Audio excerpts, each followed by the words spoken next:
90 సంవత్సరాలు జీవించారంట. చాందపై ఈ చాందపైనలోనే లంకి బిందులు దొరికినాయని ఇక్కడ స్థానికంగా ఆమె చెప్పారు. వారికి పలానా చోట లంకి బిందులు ఉన్నాయని చెప్తే స్వామివారి కళ్ళలోకి వచ్చి చెప్తే అక్కడ తవ్వితే బిందులు ఉన్నాయి.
నంజీర్ స్వామి ఈ స్వామివారి భగవంతుడి కైంకర్యానికి ఇక్కడ నుంచి సేవ చేస్తున్నారు. ఈయన స్వప్న సాక్షాత్కారంలో స్వామివారికి పలానా చోట లంకి బిందులు ఉన్నాయని చెప్తే స్వామివారి కళ్ళలోకి చెప్తే అక్కడ తవ్వితే బిందులు ఉన్నాయి. ఈ గురువు గారి కళల్లో చేసి కూడా చూడొచ్చు ఎంత అద్భుతంగా ఉందో. ఇంకోటి ఏమంటే ఈయన 90 సంవత్సరాలు జీవించారంట. ఆయన పలానా రోజు నేను చనిపోతాను, ఈ దేహాన్ని వదిలేస్తాను అని చెప్పినారని ఇక్కడ నందనవనంలో ఇక్కడ ఉండే ఇప్పుడు సేవ చేసి వాళ్ళు చెప్పినారు.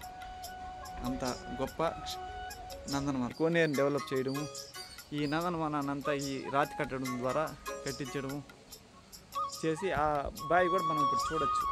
పెద్దాము కూడా స్వామివారి సేవ మనకి చేసినారని మనకి చెప్పింది. అయితే పెద్ద బావి నందనంలో ఉండేది, ఈ చిన్న బావి చాందపై ఈ చాందపైనలోనే లంకి బిందులు దొరికినాయని ఇక్కడ స్థానికంగా ఆమె చెప్పారు.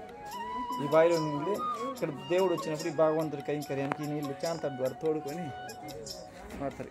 ఈ దీంట్లోనే లంకి బిందులు దొరికినాయి. ఈ దొరికిన చోటనే ఈ చెరువులు ఈ నందనవనాన్నంతా ఆయన ఇచ్చారు. ఈ చెట్టులోని పూల్ని స్వామివారికి ప్రతినిత్యము స్వామివారి కైంకర్యానికి ఉపయోగిస్తారు. తలలో సెగల పెడతారు.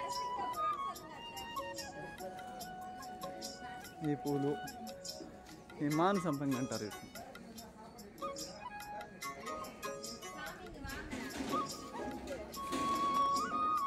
ఇది మాను సంపంగ.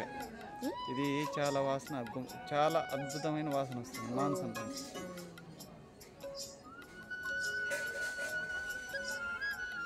ఇది మాను సంపంగి పుష్పం.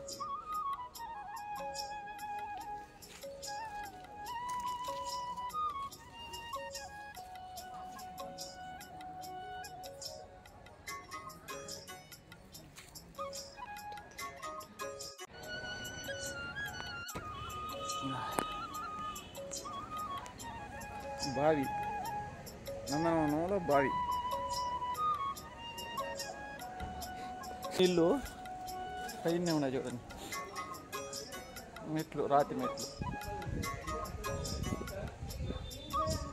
ఇటురాయి కట్నం.